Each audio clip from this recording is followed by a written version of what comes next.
Coming up on Mountain News this morning, police in southern Kentucky say the death of a pregnant woman is now being investigated as murder.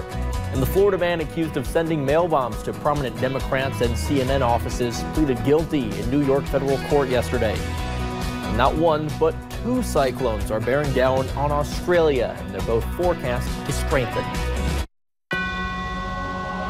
Dedicated to eastern and southern Kentucky, this is WYMT Mountain News this morning.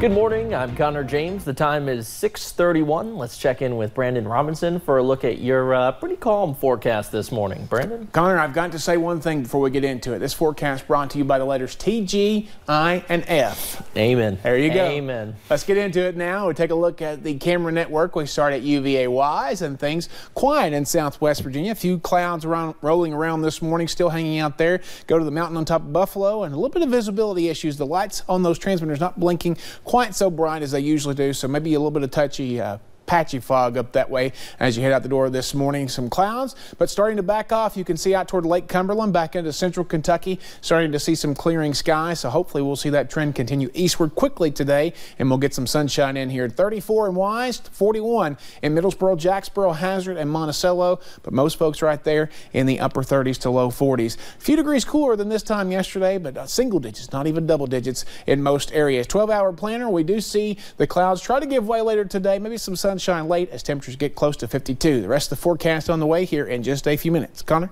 All right, thanks, Brandon. Well, police in southern Kentucky say the death of a pregnant woman is now being investigated as murder. Jerry Johnson was shot outside a home near Corbin in Whitley County. She died after delivering a baby. That baby died 4 days later. Here's the suspect, Daniel Nance. He's already in jail. WYMT's Phil Pendleton has the latest on a case that has shocked the region. Daniel Nance was arrested earlier this week on unrelated federal drug charges. According to a federal affidavit, he is a suspect in an undercover investigation that resulted in the sale of methamphetamine from a source in Louisville to those in the Corbin, Kentucky area. Police say, though, he is their main suspect in the murder of his pregnant girlfriend. Well, from the get-go, the whole thing seemed suspicious to us. 29-year-old Jerry Johnson was shot outside her boyfriend's home on Saturday night. Police say he then drove her to Corbin's Baptist Health Hospital, where she died after her baby was delivered. Now that boyfriend, Daniel Nance, is being called the prime suspect. We will be seeking fetal homicide charges as well as murder charges against him. We don't know what the Whitley County grand jury will ultimately decide, but that's what we will be seeking. Police say they believe Nance is also the baby's father. Relatives say Johnson also had 3 other children. Not commenting on the motive or the evidence they have, police say they have a very strong case against Nance. There will be a funeral service for both Jerry Johnson and Amelia Johnson. It'll be at 3 o'clock Friday at the Crowley Funeral Home in Williamsburg. In Laurel County, Phil Pendleton, now back to you. The Whitley Circuit Court clerk says the next grand jury will meet on April 1st. And New Zealand observed 2 minutes of silence to commemorate victims of the mosque attacks that took place last Friday. The silence began at 1:32 on Friday local time. Prior to the 2-minute silence, the Muslim call to prayer was broadcast nationally in New Zealand. New Zealand Prime Minister Jacinda Ardern attended the memorial event at Christchurch. And mourners gathered in Denver yesterday at a funeral for a Colorado State trooper who died in the line of duty last week. 52-year-old Corporal Daniel Groves was hit by a car and killed last Wednesday while responding to a traffic incident in severe weather. Groves joined the Colorado State Patrol in 2007. Authorities say the driver of the car that struck Groves could face charges of driving too fast for conditions. And the Florida man accused of sending mail bombs to prominent Democrats and CNN offices pleaded guilty in New York federal court Thursday. Cesar Sayoc pleaded guilty to dozens of counts, including mailing explosives with intent to kill and using weapons of mass destruction. He sent more than a dozen mail bombs to CNN, former President Barack Obama, former Secretary of State Hillary Clinton, and other Democrats. None of the devices went off and no one was hurt. Well, F. Scott Fitzgerald famously said there are no second acts in life. He never met Jimmy Carter, obviously, who today passes George H.W. Bush to become the longest living president at 94 years and 172 days old. Here's more from Chip Reed. My name is Jimmy Carter, and I'm running for president. Many historians rank Jimmy Carter as a below-average president, but in the 38 years since he left office, he's become perhaps the most accomplished ex-president in American history. He's worked on more than 4,000 homes for Habitat for Humanity. Sometimes the work is very hard. He's traveled the world promoting human rights and monitoring elections, and in 2002 became the only U.S. president to receive the Nobel Peace Prize for work done after his time in office. The last 20 years of my life have been, I would say, the most gratifying of all. He's written more than 30 books and recently taught his 800th Sunday school class since leaving office. He's joined other former presidents at library openings and funerals, most recently for George H.W. Bush. And through it all, he and Rosalind Carter, his wife of 72 years, have been inseparable. At a basketball game on Valentine's Day last month, they were caught on the kiss cam. In 2015, Carter was diagnosed with melanoma of the brain and liver. I was prepared to go, but things turned out for the better. He told Stephen Colbert last year he's set aside old animosities toward political enemies. And you've outlived most of them, I'm guessing. That's another secret to my success, yeah. Jimmy Carter, the Energizer Bunny of former presidents. Chip Reed, CBS News, Washington. And it's been about a week since the Letcher County Little League was broken into. A couple is accused of stealing thousands of dollars worth of equipment.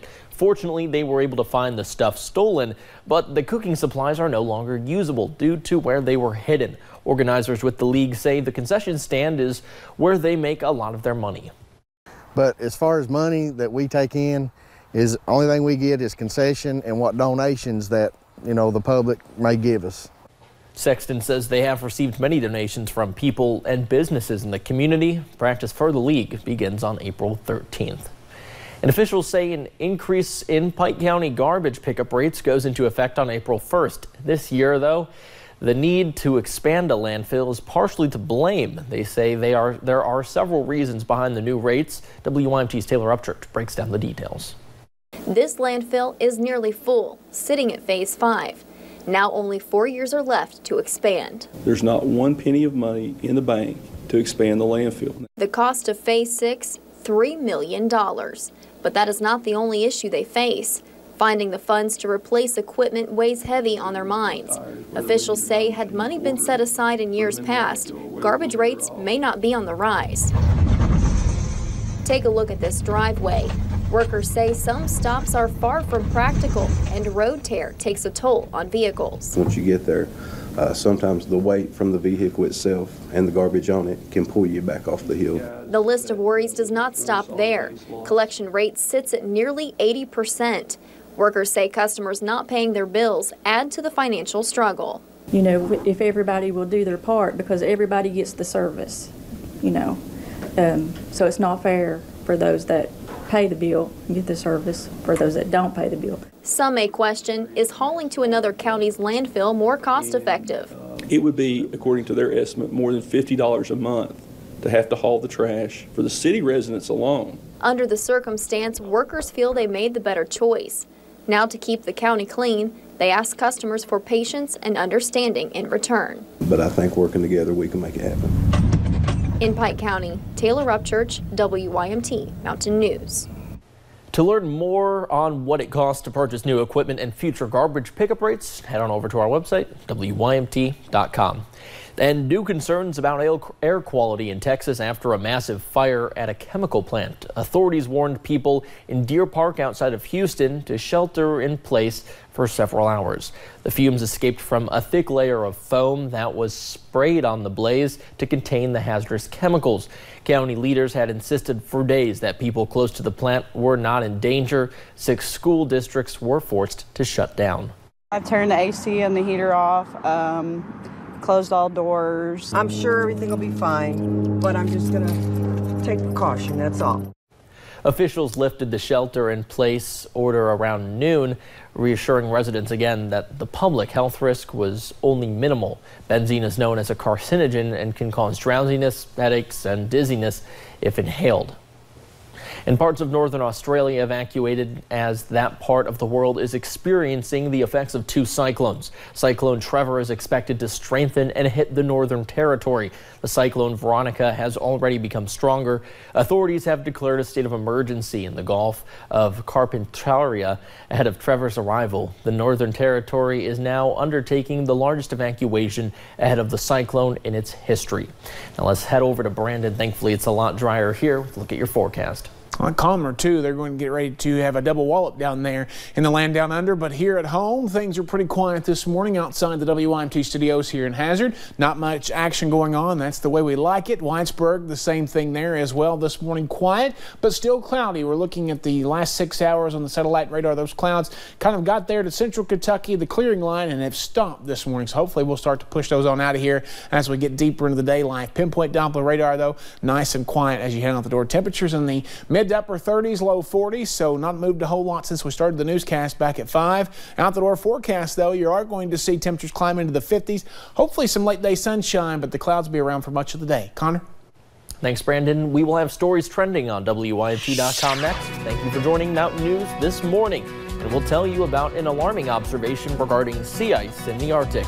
And people in Los Angeles might have mistakenly thought they saw a burning meteor soaring through the sky yesterday. We'll tell you what it actually was.